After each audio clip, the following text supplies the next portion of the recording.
revenu pour Halloween. Après la perte dévastatrice de ma meilleure amie, ma vie a été marquée par des événements troublants, inexplicables, qui semblaient défier toute logique. Chaque jour, je sentais sa présence, comme un murmure dans l'ombre. Puis, lors de la nuit d'Halloween, là où tout est plus sombre et mystérieux, elle est réapparue. Ce moment a bouleversé tout ce que je croyais possible. Laissez-moi vous raconter cette histoire terrifiante, un souvenir de jeunesse qui, encore aujourd'hui, me glace le sang. Pendant mes années d'université, Juliette, ma meilleure amie, et moi partageons un amour inconditionnel pour les soirées entre amis. Chaque occasion de faire la fête était un moment privilégié et nous ne manquions jamais d'y être ensemble. Cette année-là, en octobre, les soirées se succédaient sous le thème d'Halloween, une période que nous adorions. Comme à notre habitude, nous avions prévu de nous déguiser pour la fête, et cette fois-ci, notre petit groupe d'amis avait décidé de toutes se déguiser en infirmières. Juliette, qui venait tout juste de rompre avec son copain, vivait encore chez ses parents, tandis que moi, je partageais un petit appartement avec mon petit ami. Ce week-end-là, nous avions prévu d'assister à une soirée déguisée, la veille d'Halloween. Mon maquillage était simple, des contours noirs autour des yeux et quelques fausses cicatrices. Mais Juliette, elle, avait surpassé tout le monde. Son visage pâle, ses yeux noirs profonds et ses lèvres, d'un rouge sanglant qui dégoulinait, la rendaient effrayante, presque irréelle. Nous avions tous convenu de nous retrouver là-bas, directement à la fête. Ce soir-là, mon petit ami et moi sommes arrivés ensemble, et l'ambiance était électrique. Tout le monde riait, dansait, buvait sans retenue, surtout notre groupe de filles. Mon petit ami, qui devait conduire, ne buvait pas, ce qui me permettait de profiter un peu plus. Mais je ne pouvais m'empêcher de surveiller Juliette du coin de l'œil. Elle était venue seule en voiture et buvait sans modération. À plusieurs reprises, je lui avais dit de ralentir, de ne pas trop boire. Elle m'assurait qu'elle était bien, qu'elle gérait. Cependant, à la fin de la soirée, je la voyais vaciller. Elle était visiblement trop éméchée. Je lui ai proposé de laisser sa voiture et de rentrer avec nous, mais elle a refusé, m'assurant qu'elle se sentait parfaitement capable de conduire. J'ai insisté, inquiète, mais elle n'a rien voulu entendre. Finalement, nous sommes rentrés chacun de notre côté. Cette nuit-là, après être rentrés de la soirée, mon petit ami et moi, nous sommes couchés, épuisés par toute l'énergie dépensée. À peine endormi, je me suis retrouvée plongée dans un rêve terrifiant. Quelqu'un frappait à la porte. Et en me levant pour voir de qui il s'agissait, je découvris Juliette. Elle portait toujours son costume d'infirmière, mais cette fois, elle était couverte de sang. Son visage, ses vêtements, tout était maculé. Paniquée, je lui ai demandé la gorge nouée. « Juliette, mais qu'est-ce qui t'est arrivé? Il faut vite t'emmener à l'hôpital. » Elle restait silencieuse, le regard vide, puis se retourna lentement pour s'éloigner. J'ai essayé de la rattraper, de la retenir, mais c'était comme si elle était insaisissable, une ombre qui glissait entre mes doigts. J'ai crié son nom, désespérée, mais elle ne se retournait pas. À ce moment-là, je me suis réveillée en sursaut, le cœur battant à tout rompre. Le jour s'était déjà levé. Encore bouleversée par ce cauchemar étrange et oppressant, je me suis levée pour me préparer. Puis, en prenant mon téléphone, j'ai remarqué une avalanche de messages reçus tôt ce matin-là. L'angoisse commençait à me gagner. Intriguée, j'ai appelé l'une de nos amies. Ce qu'elle m'a annoncé m'a brisé en 1000 morceaux. Juliette avait perdu le contrôle de sa voiture en rentrant de la soirée. Elle était décédée. Le choc m'a foudroyé sur place, comme si le sol se dérobait sous mes pieds. Je ne pouvais pas y croire. Les larmes ont monté immédiatement, brouillant ma vision. Si seulement elle n'avait pas pris le volant, si seulement elle avait accepté que nous la raccompagnions. Juliette, ma meilleure amie, depuis le collège, n'était plus là. Il nous était presque impossible de surmonter la perte de Juliette. Elle était le cœur battant de notre groupe, celle dont la joie de vivre illuminait chacune de nos journées. Et sans elle, tout semblait terne et vide.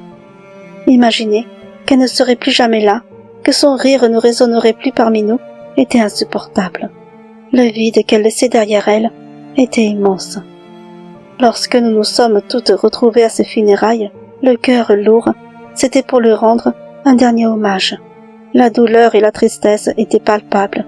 Chaque regard échangé portait le poids de l'absence, et aucun mot ne pouvait apaiser cette peine. Après la mort de Juliette, nous avons tenté de reprendre le cours de nos vies, continuant à nous voir, à partager des soirées, des sorties, mais toujours avec cette absence qui pesait lourd. Un soir, 3 amis et moi avons décidé d'aller dans l'un de nos restaurants habituels, celui où nous venions souvent, toutes les 5, avec Juliette, pour passer un moment ensemble. Comme à chaque fois, chacune de nous a commandé son plat habituel. Après avoir passé commande, nous avons commencé à discuter, à rire doucement, jusqu'à ce que l'une d'entre nous évoque Juliette. Elle a fait remarquer que c'était étrange d'être là, à 4 seulement, alors que nous étions toujours 5, avec Juliette à nos côtés. En un instant, l'atmosphère s'est remplie de nostalgie. La tristesse a envahi la table, ravivant des souvenirs douloureux. C'est à ce moment-là que j'ai senti une présence, juste derrière moi, comme si quelqu'un venait de me frôler. Je me suis retournée brusquement, mon cœur battant un peu plus vite, mais il n'y avait personne. Mes amis, inquiètes, m'ont demandé ce qui n'allait pas.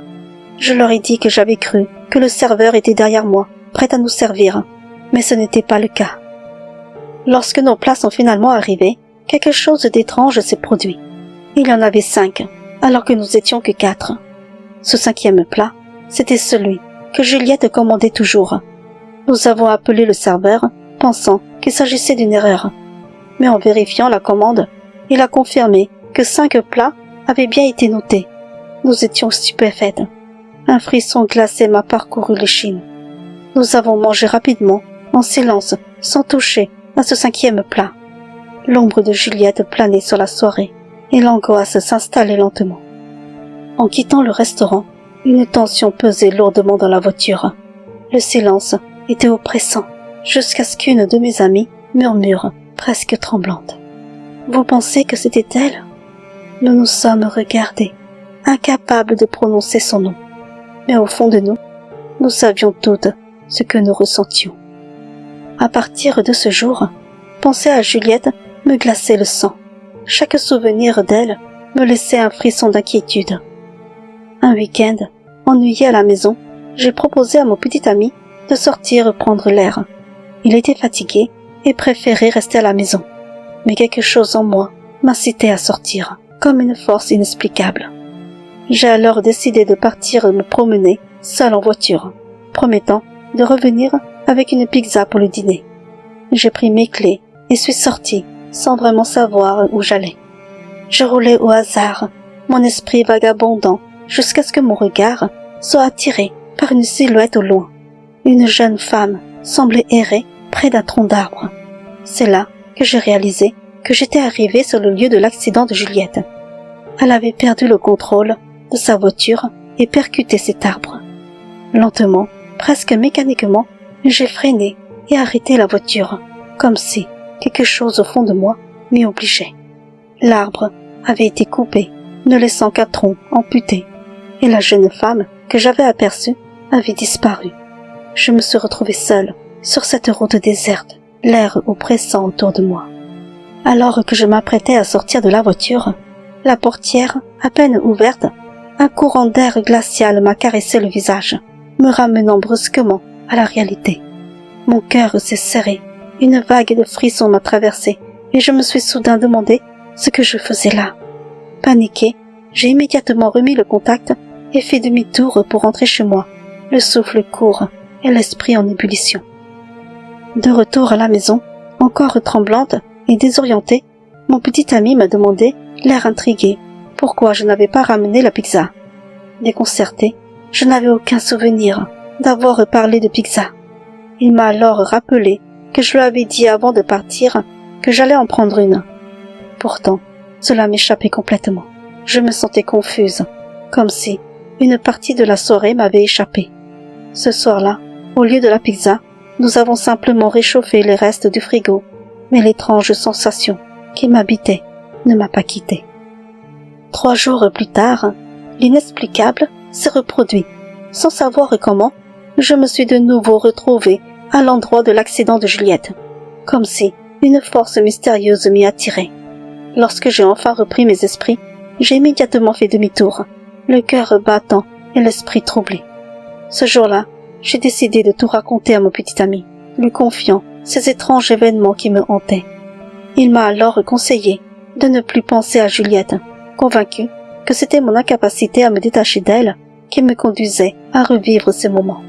Je l'ai écouté, tentant de refouler mes souvenirs, de ne plus laisser Juliette envahir mes pensées. Chaque fois qu'un détail me la rappelait, une chanson, une odeur, un lieu, je me forçais à détourner mon esprit, à penser à autre chose. C'était une lutte intérieure épuisante, comme si chaque souvenir de Juliette refusait d'être effacé, ancré profondément en moi. 1 an après la mort de Juliette, Halloween était de retour, ramenant avec lui son lot de souvenirs douloureux. Comme chaque année, nous avions décidé d'aller à la fameuse soirée déguisée. Cette fois-ci, chacune de nous avait choisi son propre costume. Ce soir-là, nous nous sommes tous retrouvés à la fête. Mon petit ami est parti rejoindre ses amis pour boire, tandis que je restais avec mes copines, riant et dansant, essayant de profiter de l'instant. À un moment, la fatigue m'a rattrapée, et je suis allée m'asseoir pour souffler un peu. En balayant la salle du regard, mon cœur s'est soudain figé.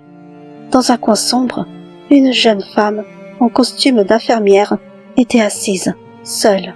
Son visage était à peine visible, mais son maquillage, il était identique à celui de Juliette l'année précédente, avec ses yeux noirs et ses lèvres rouge sang dégoulinant. Un frisson m'a parcouru, et le souvenir de Juliette a aussitôt envahi mon esprit. J'ai tenté de chasser cette pensée, de me dire que ce n'était qu'une coïncidence, qu'il s'agissait simplement d'une autre personne.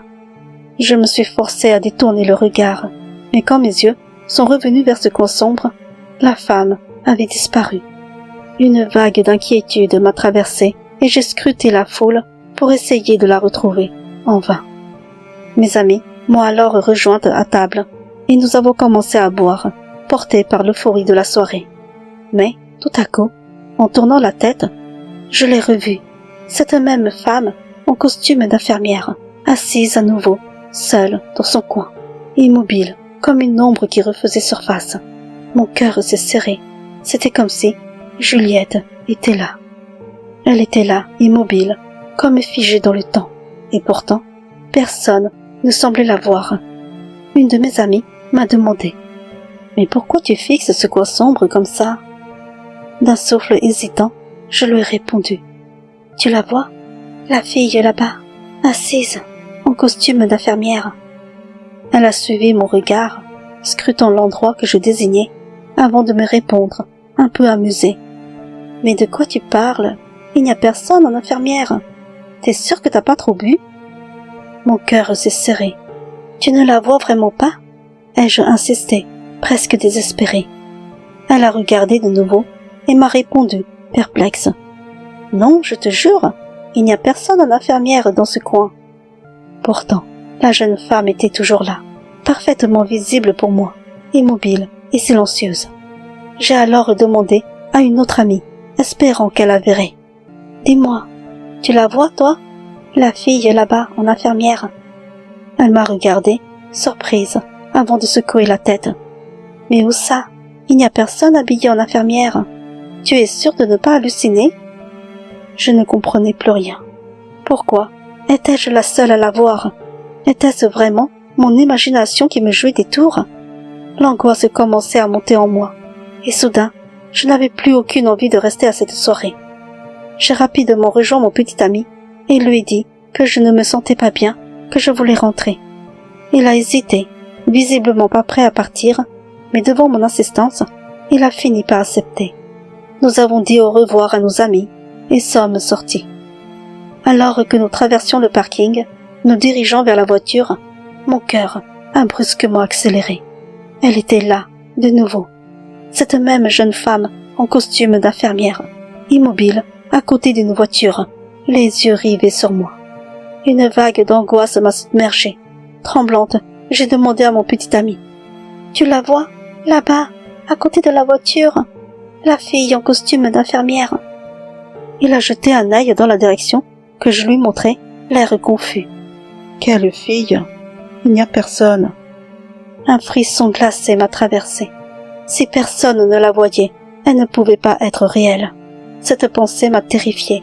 Serait-ce le fantôme de Juliette? Revenait-elle pour Halloween? L'idée m'a pétrifiée et je n'ai pas osé la regarder à nouveau.